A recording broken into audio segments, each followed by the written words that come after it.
स्वागत है आप सभी लोगों का मेरे चैनल साइंस टेक्नोलॉजी में। मैं अनुपम विपुल आप सभी लोगों का स्वागत करता हूं आज के शो साइंस थर्सडे में। आज हम लोग बात करेंगे फाइबर ऑप्टिक मैन्युफैक्चरिंग के बारे में।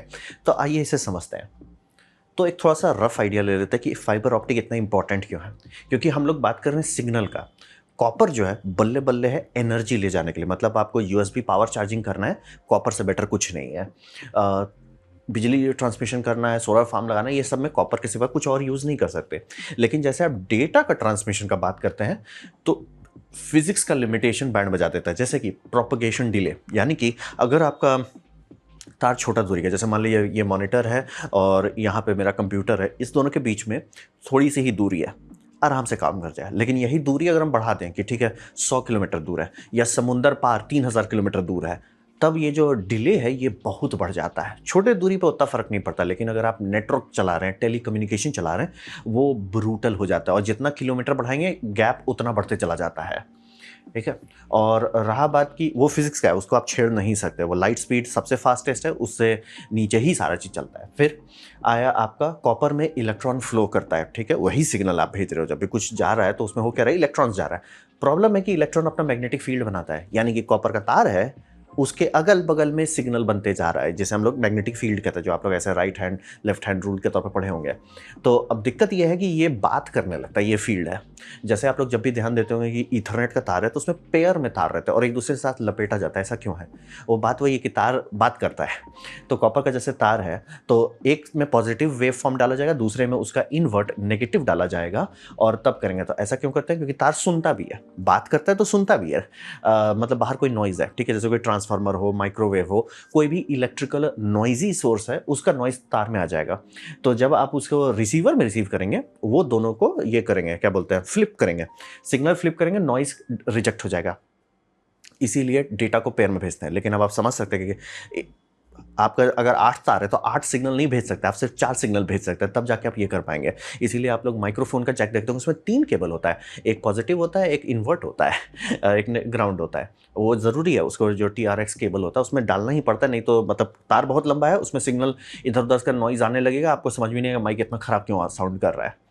तो ये फिजिक्स लेवल पे, इसे आप नहीं छेड़ सकते। जो कॉपर का बिहेवियर है, जो इलेक्ट्रोमैग्नेटिक फील्ड बन रहा है, उसको आप कोशिश किया जाता है कोएक्स केबल बना के कि उससे थोड़ा सा कम इंटरफियरेंस करें, लेकिन जीरो नहीं होगा। वो फिजिक्स का है, कम कर सकते, ये कर सकते, लेकिन एक लिमिट है। आपको बोल रहे हैं ना कि 1000 फाइबर डाल दो जिसमें हम खूब सारा डेटा ट्रांसमिट कर रहे हैं, बहुत आराम से हो जाएगा। आप बोले 1000 डेटा कॉपर केबल डाल दो जिसमें खूब डेटा डाल रहे हैं, इसलिए सर नहीं होगा। इसीलिए जब केबल में ब्रॉडबैंड देते थे, मतलब फ़ोन लाइन में पुराना, ज़्यादा स्पीड दे ही नहीं सकते थे। तो ये इलेक्ट्रॉन फील्ड का पेनल्टी है। फोटोन ऐसा कुछ नहीं करता। फोटोन फाइबर के अंदर चल रहा है, उसको कोई लेना नहीं। फोटोन को फाइबर के अंदर दूसरा फोटोन भी डाल दीजिए, उसको कोई फर्क नहीं पड़ता है।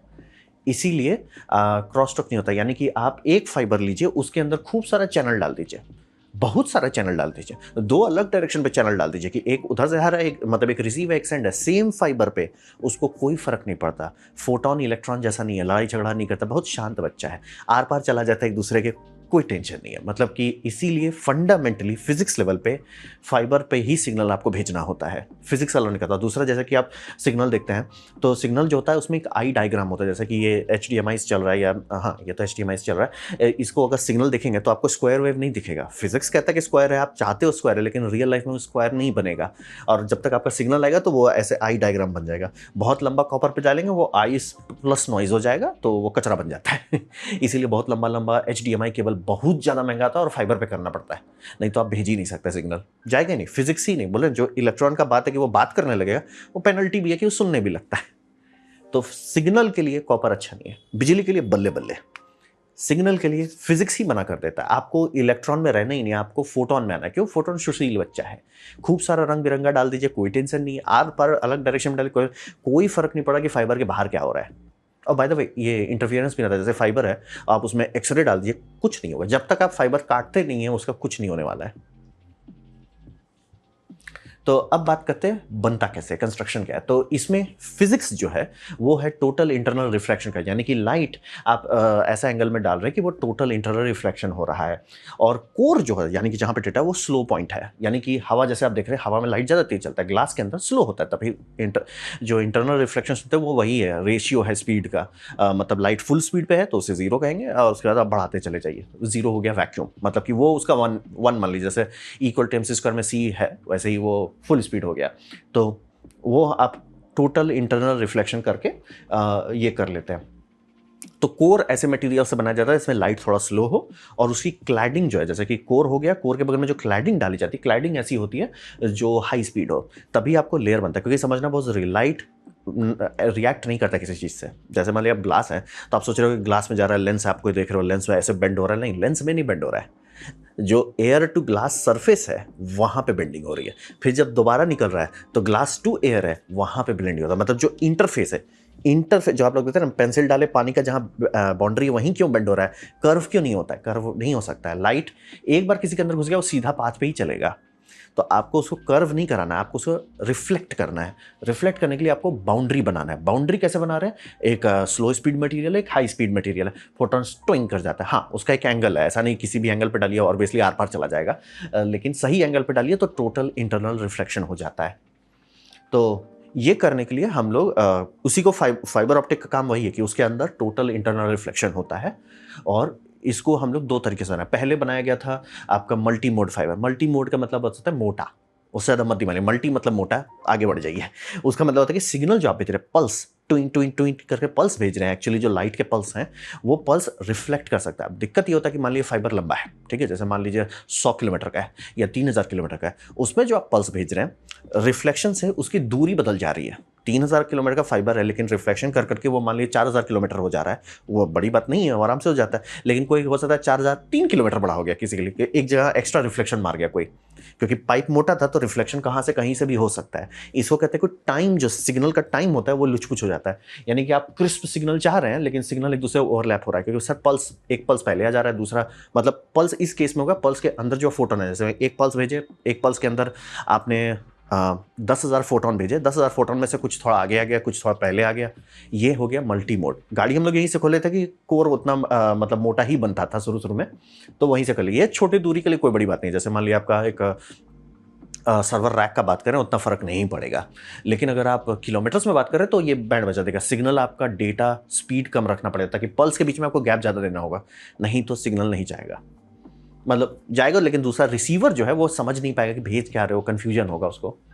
तो जनरली हम लोग मल्टी मोड मोटा फाइबर सिर्फ लो डेटा रेट के लिए या छोटी दूरी के लिए इस्तेमाल करते हैं, ज़्यादा उसमें है तो है। हाँ, चैनल उसमें आप भेज सकते हैं जितना चैनल चाहिए, चैनल का उसका कोई लेना है, मतलब उसमें 4 चैनल डालना है, 8 डालना है, 40 डालना है, फ़र्क नहीं पड़ता, चैनल पे कोई फ़र्क नहीं पड़ता। लेकिन हाँ, मोडल डेंसिटी बहुत ख़राब होती है, यानी कि जो पल्स भेजे जा रहे हैं, जो ऑन ऑफ का पल्स है, वो पल्स फोटोन के माध्यम में जो है उसके पल्स के बीच का टाइम जो है आपको कम रखना पड़ेगा, मतलब ये लूज रखना पड़ेगा, टाइट करेंगे वो ओवरलैप करने लगेगा। फिर होता है single mode fibre. Single mode fibre होता है इसमें नैरो हो जाता है, जिसमें आपका 8 से 10 माइक्रोन है। अब रहा बात सुनने में, ये सब नंबर अजीब लग सकता है। अच्छा, 8 से 10 माइक्रोन वो क्या है? रेड ब्लड सेल का साइज है, बहुत छोटा होता है, बहुत इंजीनियरिंग लगा वो बनाने में। उसमें फ़ायदा ये होता है कि मतलब लाइट का कितना एबिलिटी है वो रिफ्लेक्ट करने का, वो ऑलमोस्ट 1 हो जाता है, ऑलमोस्ट 1। मैं एकदम क्लियर था, फिजिक्स ऐसा नहीं अलाउ करता कि वो एक ही हो, लेकिन बस इंटरफियरेंस अब जो आ रहा है, जहाँ पे आपका इंटरफियरेंस मिली सेकेंड्स में आ रहा था, वहाँ पे अब वो नैनो सेकेंड्स में हो जाएगा, मतलब आपका सिग्नल क्लीन है। तो बहुत हाई फ्रीक्वेंसी में अगर सिग्नल भेजना है तो आपको सिंगल मोड फाइबर ही चाहिए। समुंदर पार टपाना है, सिंगल मोड ही चाहिए। मतलब बेसिकली कुछ भी थोड़ा सा दूर कर रहे हैं आपको सिंगल मोड में आना है, क्योंकि मल्टी मोडल जान निकाल देगा। और उसमें भी वही सारा बेनिफिट आपको मिलता है कि मल्टीपल चैनल डालिए, सिंप्लेक्स डालिए, डुप्लेक्स डालिए, कोई फर्क नहीं पड़ता है। तो ये दो ठो जनरली मिलता है। सस्ता फाइबर आपको मिल रहा है तो जनरली उसमें आपका मल्टी मोडल रहेगा। आपको दूर भेजना है तो आपको सिंगल मोड मिल जाएगा, और वो थोड़ा मोटा होता है। कितना मोटा होता है? लगभग समझ लीजिए रेड ब्लड सेल्स अगर कंपेयर करते हैं 6 गुना ज़्यादा मोटा होता है। सस्ते में वही मिलेगा, महंगे में आपको सिंगल मोड मिलेगा। और सिंगल मोड का मतलब ज़रूरत है तो ही सिंगल मोड लीजिए। जैसे जियो टावर कोशिश कर रहा है दूसरे जियो टावर से बात करने के लिए, तो ऑब्वियसली सिंगल मोड ही करेगा। जियो टावर आपके घर में ज़रूरी नहीं है उसको देना, मतलब दे सकता है, ज़रूरी नहीं है। अब बात करते हैं, ठीक है, ज़रूरी है, इंपॉर्टेंट है, पूरी दुनिया उसी पे चल रही है, लेकिन बनाते कैसे हैं, तो इसे पकाते कैसे हैं? तो यहाँ पे समझिए आपको बनाना क्या है? आपको बनाना एक जायंट, बड़ा हो, छोटे से काम नहीं चलेगा, बड़ा, जितना बड़ा क्रिस्टल उतना बल्ले-बल्ले, और क्रिस्टल नहीं मतलब इंगेट, अल्ट्रा प्योर चाहिए। प्योर मतलब प्योर एज एन लाइक 99 से काम नहीं चलेगा, 99.99999 चाहिए, एकदम अल्ट्रा प्योर चाहिए। और इसको हम लोग कहते हैं प्री फॉर्म। ये जो इंगट है, यही आगे का आपका फाइबर बनेगा। तो इंगट कैसे बनाते हैं? तो यहाँ पे लोगों को समझ में आ गया कि सर ग्लास प्योरीफाई आप कर ही नहीं सकते, कितना भी है तौबा कर लीजिए कि हम ये ग्लास लेंगे, लिक्विड ग्लास, उसमें ये केमिकल रिएक्शन, कितना भी है तौबा कीजिए, वो एक लिमिट से ऊपर नहीं प्योरीफाई कर सकते। तो किसी को समझ में आया, सर बाईपास कर देते हैं, गैस कंडेंसेशन से बनाते हैं ग्लास, यानी कि ग्लास को वेपर में बदल दीजिए। ऑब्वियसली उसको केमिकल के साथ किया जाता है। जब उसको आप वेपर में बदल देते हैं, तब वेपर को जब आप डिपॉजिट करते हैं, क्योंकि आप समझिए, मान लीजिए उसमें थोड़ा सा आयरन कंटामिनेशन था, थोड़ा सा ऑक्सीजन कंटामिनेशन था, वेपर स्टेज में वो सब अलग अलग हो जाएंगे। तो यहां पे आपको फायदा होता है केमिकल वेपर डिपोजिशन। अब आप डिपॉजिट कर रहे हैं, यानी कि आप गैस में कांच को ला रहे हैं और फिर उसको डिपॉजिट कर रहे हैं। अब वो जो डिपॉजिशन है वो 100% प्योर है, एकदम प्योर, उसमें कोई 99 नहीं सर, वो 99.999 तक चले जाइए, उसमें आपको लोड नहीं लेना है। तो वही समझिए, हम लोग वेपर कंडेंस करके बनाते हैं, मतलब जैसे पानी को सबसे प्योर करने का क्या तरीका है, डिस्टिलेशन, सेम वही है, ग्लास में करते हैं 100% ग्लास में। और दूसरा ये बात है, आपको ये कंडेंसेशन ऐसे करना है कि क्रिस्टल नहीं बनाए, क्रिस्टल क्योंकि अगर बनने लगा, ग्लास अपना क्रिस्टल लैटस भी बना सकता है, वो आपको नहीं चाहिए। अगर वो लैटस बना तो वो कांच की तरह बिहेव करेगा, मतलब मिरर लेजर जा रहा है, वो टू ही बाउंस कर जाएगा, वापस नहीं जा पाएगा आर पार। तो ये दोनों चीज़ आपको मेंटेन करना, प्योरिटी एकदम 100% हो और फ्लफी हो, ना कि अमॉर्फस जिसे कहते हैं टेक्निकल टर्म में, क्रिस्टलाइन नहीं होना चाहिए। ठीक है, तो सिलिकॉन और क्लोरीन SiCl4 लिया जाता है, उसको भूंजा जाता है, आपको अच्छा प्यार से भूंजा जाता है इसको, मतलब 1600 डिग्री सेल्सियस पे भूंजते हैं, फिर उसमें ऑक्सीजन ठूंस देते हैं, मतलब जो पाइप है उसमें आप ये डालें सिलिकॉन से। अब यही फायदा वही है कि CiCl4 सही टेम्परेचर पे उसमें कोई और गैस नहीं होगा, आपका फिल्ट्रेशन एकदम एब्सोल्यूट हो चुका है। अब उसमें आप ऑक्सीजन से उसको स्वैप करा दे रहे हो, तो क्लोरीन निकल जा रहा है और आपका सिलिकॉन ऑक्साइड जो है वो आपका कोटिंग कर रहा है, ऑक्सीजन गैस बाहर निकल जा रहा है। तो ये आपका सुट बन रहा है ग्लास पे, उसको सुट कहते हैं। वो बेसिकली वाइट फ्लफी पाउडर बन जा रहा है, आपका यहाँ देख रहे हो वाइट फ्लफी पाउडर है। और ये अल्ट्रा प्योर क्लैडिंग बन रहा है। क्लैडिंग हम लोग को चाहिए हाई स्पीड वाला, कोर चाहिए स्लो स्पीड वाला। तो ये प्योर जो कोटिंग कर रहे हैं, ये क्लैडिंग पहले बनता है, ठीक है। और ये आप एक कांच ट्यूब में कर रहे हैं, ठीक है, एक नॉर्मल कांच ट्यूब है, कांच ट्यूब के अंदर आपने मतलब कंडेंसेशन करके ग्लास बना दिया। अब उसके ऊपर में आप डालेंगे गैलियम टेट्राक्लोराइड, गैलियम टेट्राक्लोराइड डालेंगे, जो अंदर में अब स्लो स्पीड का कोर बनाएगा। यहाँ पे अब ग्लास में आप थोड़ा सा डोपिंग कर रहे हैं कि ठीक है सर, ऊपर हमने प्योर ले लिया, अब डोपिंग अपने हिसाब से कंट्रोल करके अब बोलिए यहाँ पे थोड़ा हम स्लो कोर बनाएंगे। अब ठीक है, अभी तो आपने ट्यूब लिया था, ट्यूब के अंदर आपने कोटिंग कर ली, ठीक है, बल्ले बल्ले, लेकिन सर अभी ट्यूब है, इंगेट नहीं है। इंगेट बनाने के लिए इसको कोलैप्स करना होता है। ये ट्यूब है, इसको एक सॉलिड ठोस रॉड में बनाना है, कैसे बनाएंगे? तो इसको करने के लिए इसे ढीपा जाता है 2000 डिग्री सेल्सियस में, 2000 डिग्री सेल्सियस में, और इसे स्पिन करते रहता है। वो धीरे धीरे अपने आप कोलैप्स करने लगता है, एयर प्रेशर उसको दबाता रहता है और ग्रेविटी उसे बेंड नहीं करे, वो क्योंकि स्पिन कर रहा है, तो वो अब धीरे धीरे कोलैप्स करके एक इंगेट बन जाता है। और जो रेशियो था, मान लीजिए कि यहाँ पे आपका हाई स्पीड कोर है, कोर मान लीजिए 10% है, क्लैडिंग उसके ऊपर आपका 20% है, उसके बाद नॉर्मल ग्लास है। कोलैप्स करने के बाद रेशियो एग्जैक्टली सेम रहता है, रेशियो कभी नहीं बिगड़ता है। ये पूरा तांडव सिर्फ इसीलिए किया जाता है, जो आप इंगेट बना रहे हैं वो वही रेशियो है जो आप केमिकली चाहते हैं। अब ये केमिकली कुक करना, यानी जर्मेनियम क्लोराइड करके या कोई और केमिकल, ये स्पेशल सॉस है, लेकिन ट्रिक वही है कि प्योर ग्लास होना चाहिए, प्योर, एकदम प्योर, और क्रिस्टल नहीं चाहिए। यहीं पे आपका जब आप बात करते हैं सिलिकॉन वेफर का, सिलिकॉन वेफर में आपको क्रिस्टल चाहिए, वहाँ एकदम एब्सोल्यूट क्रिस्टल लैटस चाहिए। यहाँ पे एकदम उल्टा है, सर क्रिस्टल चाहिए ही नहीं हमें, इसीलिए ये सुट से बनाया जाता है और काफ़ी हाई टेम्परेचर, मतलब गैस पे खूब मेहनत करते हैं। और ये गैस और टेम्परेचर का फायदा ये रहता है, कंटामिनेशन कुछ कर नहीं सकता, मतलब आयरन कूद नहीं सकता, वाटर नहीं घुस सकता इस तरह के टेम्परेचर पे। तो बहुत सारा चीज़ ये केमिस्ट्री का फायदा उठा लेता है, और इसीलिए आपको ये बार बार सुनने को मिलेगा, modified chemical vapour deposition. Core principle है केमिकल वेपर डिपोजिशन, लेकिन क्या पता तिगड़म कर रहे हैं तो उसको मॉडिफाइड कहा जाता है। तो MCVD आपको बार बार सुनने को मिलेगा, पढ़ाई करना चाहते हैं तो वही सब्जेक्ट खोजिए MCVD का। तो मेन वही आप कर रहे हैं कि सिलिकॉन को आप अपने हिसाब से डिपॉजिट करके बना रहे हैं, फिर उसके अंदर अलग रिफ्रैक्टिव इंडेक्स को कर रहे हैं जिसको डोप करके आप बना दे रहे हैं, फिर ये सबको कोलैप्स करके एक इंगट बना दे रहे हैं जिसमें आउटसाइड का क्लैडिंग प्योर बेसिक ग्लास का है, अंदर का जो कोर क्लैडिंग है जिस एकदम प्योर है जिसमें आपका लाइट रिफ्लेक्ट एकदम नहीं करेगा, फिर अंदर जो थोड़ा स्लो है ताकि दोनों की शादी से इंटरनल रिफ्लेक्शन मिले, और ये आपको 3 मटेरियल का बनाया हुआ वो बन गया, मतलब मेन इंग्रेडिएंट।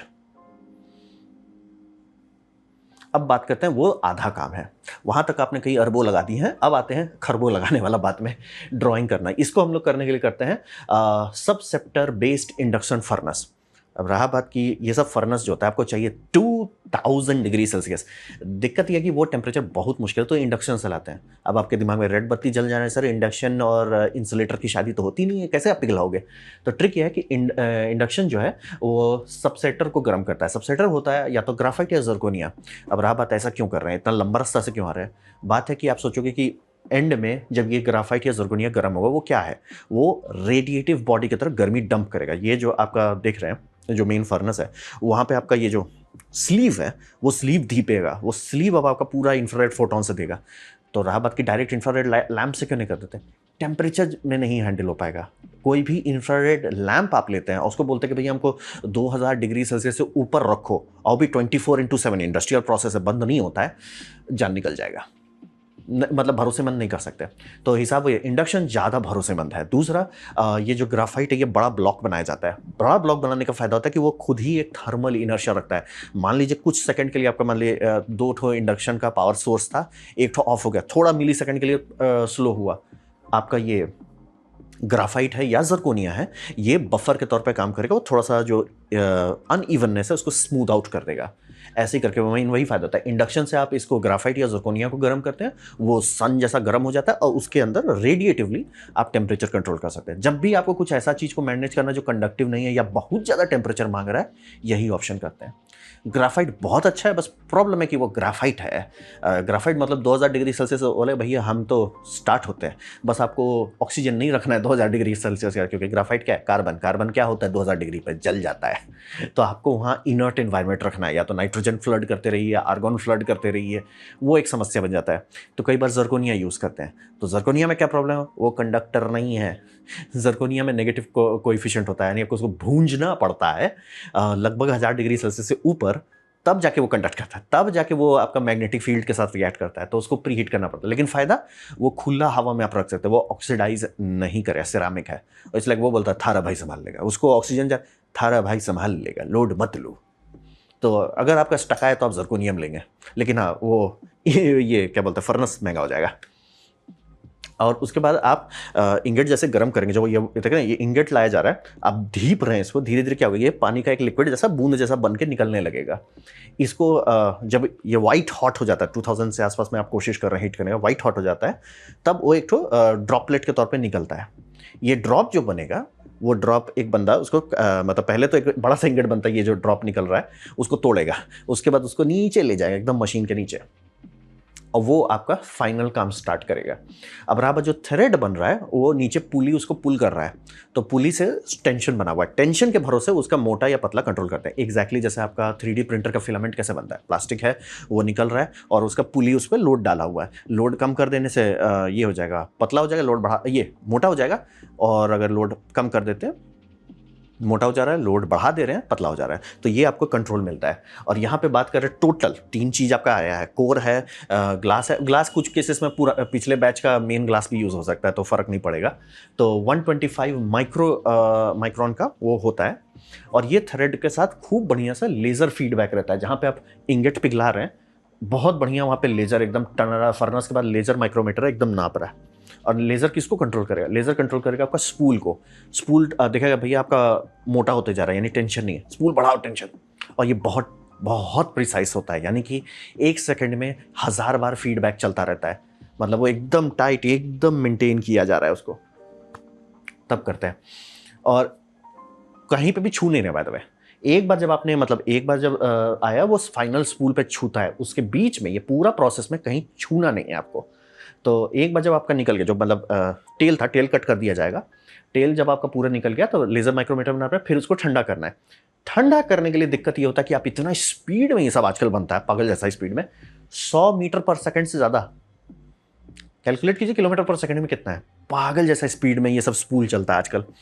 और वो 100 ये है क्या बोलते हैं, नॉर्मल है आजकल, कुछ कुछ तो बहुत ज़्यादा तेज चलने लगे हैं। तो रहा बात ठंडा करना है, अब आपने तो गर्म कर दिया, ठंडा करना है, ठंडा कैसे करेंगे? दिक्कत यह है कि जब वो 1200 या 1600 डिग्री सेल्सियस पे है तो वहाँ से 400 डिग्री सेल्सियस तक लाना बहुत आसान है, मतलब आप रेडिएशन में काफ़ी गर्मी निकल जा रही है। दिक्कत ये है कि उसके बाद कैसे ठंडा करेंगे, क्योंकि तब रेडिएशन कम हो जाता है। 400 डिग्री सेल्सियस तक आ गया, अब रेडिएशन से आपको कन्वेक्शन चाहिए या कंडक्शन चाहिए। अब दिक्कत यह है कि ग्लास है, सबसे बेस्ट गैस फॉर कूलिंग होता है हाइड्रोजन, इसीलिए आपके पावर जनरेटर में हाइड्रोजन डालकर ठंडा रखा जाता है। यहाँ पे हाइड्रोजन नहीं डाल सकते, क्यों? हाइड्रोजन बहुत रिएक्टिव है, और मतलब काफ़ी हल्का मॉलिक्यूल है, पोलैरिटी हल्का मॉलिक्यूल घुस जाता है हर चीज़ के अंदर, वो ग्लास खराब कर देगा आपका, तो वहाँ पे वो नहीं यूज़ कर। सेकेंड बेस्ट ऑप्शन है हीलियम। हीलियम बहुत महंगा गैस है, फ्री में नहीं उड़ा सकते, मतलब पहले एमआरआई में हीलियम उड़ाया जाता था, अब पूरा सील कर देते हैं, बहुत कम हीलियम अब लगता है। तो यहाँ पे हीलियम, अब चूंकि तार ऊपर से नीचे आ रहा है, आप नीचे से ऊपर हीलियम डाल रहे हैं, हीलियम के सिवा और कुछ नहीं होगा। और रहा बात नाइट्रोजन क्यों नहीं कर सकते, आर्गोन क्यों नहीं कर सकते? कर सकते, स्पीड कम करना होगा, 100 मीटर पर सेकेंड जो है उसको आपको करना पड़ेगा सर, और कम स्पीड करो नहीं तो होगा ही नहीं। तो हीलियम उसको ठंडा करता है। ठंडा क्यों करता है? ताकि कोटिंग कर सकें। कोटिंग दो परत में की जाती है। एक कोटिंग आपका लगता है जिसे कहते हैं UV curable acrylate polymer coating होती है, क्योंकि ये समझना पड़ेगा, जब तक कोई ग्लास को छू नहीं रहा है, ग्लास स्टील जितना मजबूत है, छुए वो क्रैक कर जाएगा। एक मिनट, तो मजबूत है और क्रैक कर जाएगा, दोनों कैसे हो सकता है? बात ये समझिए ग्लास टूटता कैसे है, उसमें कहीं पे क्रिस्टल में ब्रेक आता है, ठीक है? मतलब यहाँ पे क्रिस्टल नहीं है, मतलब आपका एमॉर्फस है, लेकिन जहाँ पे आप स्क्रैच के, माइक्रो स्क्रैच की बात हो रही है या एटॉमिक डिग्रेडेशन की बात हो रही है, लोड पड़ते ही वहीं से वो टूटेगा। वो आपने एक मतलब एक उसका समझिए शील्ड था, उसको आप क्रैक कर दिया। ये सारे कोटिंग का काम होता है कि शील्ड जो पूरा रीइंफोर्स कर दो। तो एक शील्ड रहता है जो उसको कुशनिंग का काम करता है, दूसरी कोटिंग होती है जो उसको आर्मर का काम करता है। उसके बाद पुली छूता है, पुली डायरेक्ट इसको कहीं नहीं छू सकते। ये जो होता है कई स्टोरी बिल्डिंग का होता है, यानी कि 3 मंजिला 4 मंजिला बिल्डिंग होता है ये सब। ऊपर में वो आपका फर्नेस है, वहाँ पे काम हो रहा है, पूरा नीचे ला रहे हैं, और यहाँ पे सब जगह पे लेजर मीटर्स लगे हुए हैं। जैसे मान लीजिए लगा कि रॉड जा रहा है इधर उधर छूने वाला है, वहाँ से वो तुरंत अपने आप को कॉम्पनसेट करेगा। छूना कहीं नहीं है, तभी जाके आप फाइबर, एक बार फाइबर में कोटिंग हो गई, कोटिंग होने के बाद आप चिल मारिए, कोटिंग हो गया, अब वो एकदम अब उसको यूक्रेन ड्रोन के पीछे बांध के भी उड़ा दे, कोई दिक्कत नहीं है, लेकिन कोटिंग से पहले नहीं छूना है। कोटिंग से पहले छुए, नेकेड क्लैड को छू दिए, काम खत्म, खत्म, फेंक दो उसको, कोई मतलब नहीं उसका, तो खुद ही टूट जाएगा। तो वही है, पूरा समस्या यही है कि आपको ये सारा काम बिना छुए करना है, एंड में आना है, मतलब कि कोटिंग हो चुका है। अब इसमें जैसे ये कंपनी क्लेम कर रही है कि इनका कोटिंग हार्डनिंग बहुत जल्दी कर पाते हैं। क्यों कर पाते हैं? कि भैया ये अल्ट्रावायलेट एलईडी का इस्तेमाल कर रहे हैं। ये अल्ट्रावायलेट का देखिए कैसे कर रहे हैं, ये टॉप सीक्रेट है कि कैसे एग्जैक्टली क्या क्या है ये सबको पता है। स्पेशल सॉस क्या है, मतलब कि कितना मीटर आपका हीलियम कूलिंग चैनल है, कितना बड़ा आपका लेजर माइक्रोमीटर है, कितना आपका फर्नेस में कितना टेम्परेचर आप रख रहे हैं, क्योंकि कह रहा हूँ 2000 से ऊपर, लेकिन 2000 से कितना ऊपर, 210, 215 ऊपर, 500 ऊपर, कितना ऊपर रख रहे हो, वो सब स्पेशल सॉस हो जाता है। और यही सारा आपका जो बिलियंस ऑफ डॉलर लगते हैं वो ये टावर बनाने में लगता है। तो अब बात करते हैं इसका सीक्रेट लेयर का। तो यहाँ पे समझिए कुछ ही कॉरपोरेशन, मतलब 5 या 6 कॉरपोरेशन है जो लगभग दुनिया का 50 से 60% अकेले संभालती है। चाइना में 1-2 बड़े बड़े हैं, अमेरिका में 1 बचा हुआ है, यूरोप में 1 है, ऐसे ऐसे करके हैं, और कोई और नहीं है ही नहीं। और बहुत सारे और कंपनी भी मिलेंगे जिसको देश की गवर्नमेंट पैसा दे दे के जिंदा रखती है। कारण ये है कि ये नेशनल सिक्योरिटी एसेट है। अगर देश में फाइबर ऑप्टिक्स खत्म हो गए, क्योंकि टूटता रहता है, खत्म होता रहता है, या कोई काटने लगा, क्या करेंगे, लटक जाएंगे ना, और मान लीजिए बाहर से लोग ब्लॉकेट कर दिए तब, तो कई सारे छोटी कंपनी को जिंदा रखा जाता है कि सर देश को चाहिए, ज़रूरी है, तो रखो उसको। और इसको समझिए बनाने का जो सीक्रेट है वो ट्रेड सीक्रेट में रखा था, पेटेंट नहीं होता है। मैं एकदम क्लियर, पेटेंट शुरू में लोग करते थे 1970-80 में, बाद में नहीं करते हैं पेटेंट, क्योंकि ये समझिए पेटेंट आप जब भी करोगे 20 साल का आपका टाइमर शुरू हो जाएगा। जैसे कि हम लोग काम कर रहे हैं सीवी इंजन में, तो सीवी इंजन का पेटेंट हमने करा दिया, 20 साल का टाइमर टुक टुक टुक टुक नीचे जाते जा रहा है। और पेटेंट कराने के लिए आपको दिखाना पड़ता है कि क्या है और कैसे है, तो वो कंपटीटर को डेटा दे देता है। और अगर बहुत हाई प्रायोरिटी चीज़ है, जैसे ऑप्टिकल फाइबर है, सब कंपनी, उनको पता है, ओ आपने आज पेटेंट करा है, चलो एक रिसर्च डेवलपमेंट ब्रांच खोलो, इसको पूरा कॉपी करो, लेकिन सेल नहीं कर सकते, कोई दिक्कत नहीं है, कॉपी करो, पूरा सीखो, समझो, रिफाइन करो, फाइन ट्यून करो। उनके पास 20 साल वो बस साइड में पैसा डालते रहेंगे ताकि वो करें। जैसे ही आपका पेटेंट एक्सपायर, 5 मिनट में नया प्रोडक्ट आ जाएगा मार्केट में। बहुत बार हुआ है ऐसा। तो इसीलिए पेटेंट हर चीज़ को लोग नहीं कराते, खासतौर पर वो चीज़ जो आप सेल कर रहे हो। क्योंकि आप सोचोगे ना कि अच्छा हम नहीं बताएंगे किसी को, हम पेटेंट नहीं कराएंगे, कोई नहीं फिगर आउट कर। जैसे ही आप सेल किए, जैसे कॉर्निंग ग्लास सबसे हाई लेवल पे माना जाता है जो अमेरिका का है, उन्होंने फाइबर बेचा, तो आप खरीद के देख सकते हो ना कि उसमें क्या है। फाइबर लीजिए, आराम से उसको एलिमेंटल लैब एनालिसिस में डालिए, वो पूरा बता देगा कि सर क्या है इसमें, एक एक चीज़ बता देगा। वो सॉर्टेड है sir, done, take it and go. उसमें आप मैजिक नहीं रख सकते। तो मैजिक जो है कुकिंग का मैजिक होता है। क्या है वो सबको पता है। जैसे कि आप पनीर रोल खाते हो, आपको पता है क्या है उसमें, नमक है, मिर्चा है, पनीर है, मैदा है, सब आपको पता है, लेकिन बना कैसे है वो नहीं पता था। कोई भी लैब आपको वो नहीं बता सकता। तो पेटेंट शुरू शुरू में होता है, जैसे कि वो वेपर डेपोजिशन का जो सिस्टम बनाया गया था वो पेटेंट था, लेकिन वो 20 साल में एक्सपायर हो गया, सब लोग करने लगे।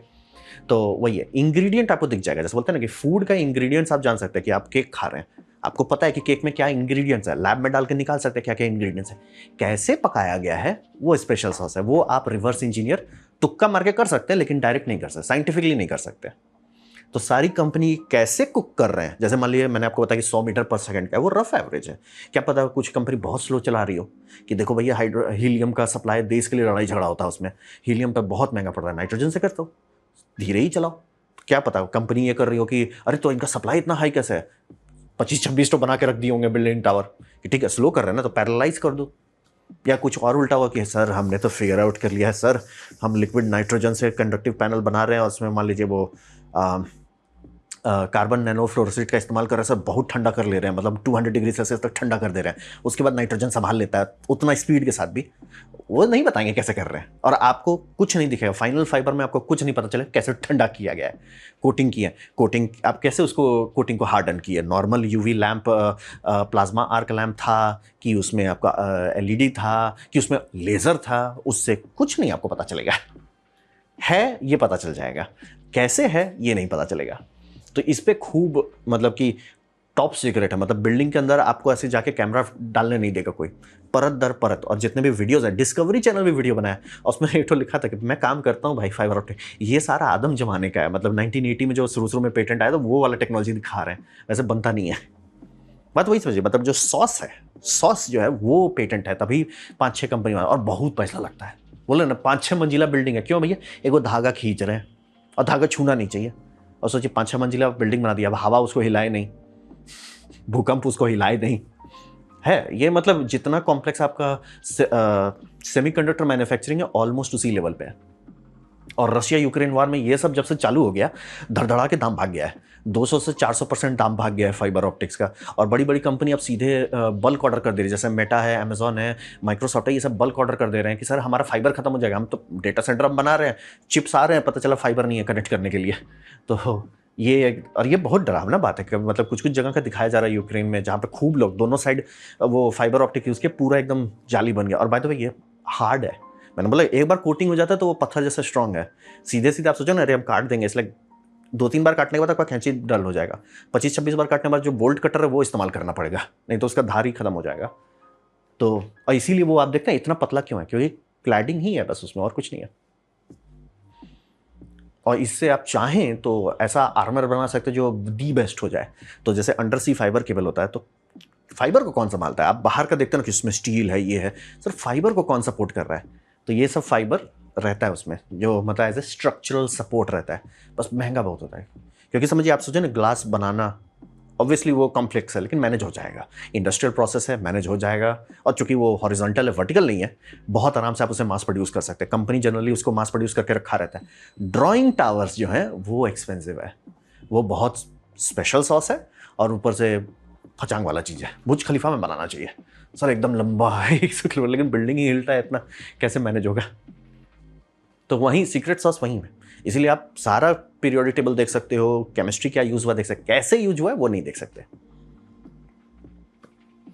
तो ये था मेरा प्रेजेंटेशन कि फाइबर ऑप्टिक एक्चुअली बनता कैसे है।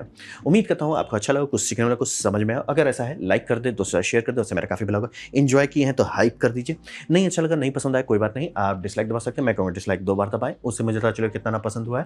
मैं आपसे कहूँगा कमेंट लिखें, मैं हर कमेंट को पढ़ने की कोशिश करता हूँ। आपसे कहूँगा सब्सक्राइब कीजिए, बेल दबाइए, फ्री हैं तो आपने एवरी देखा, जान के मुझे बहुत खुशी हुई।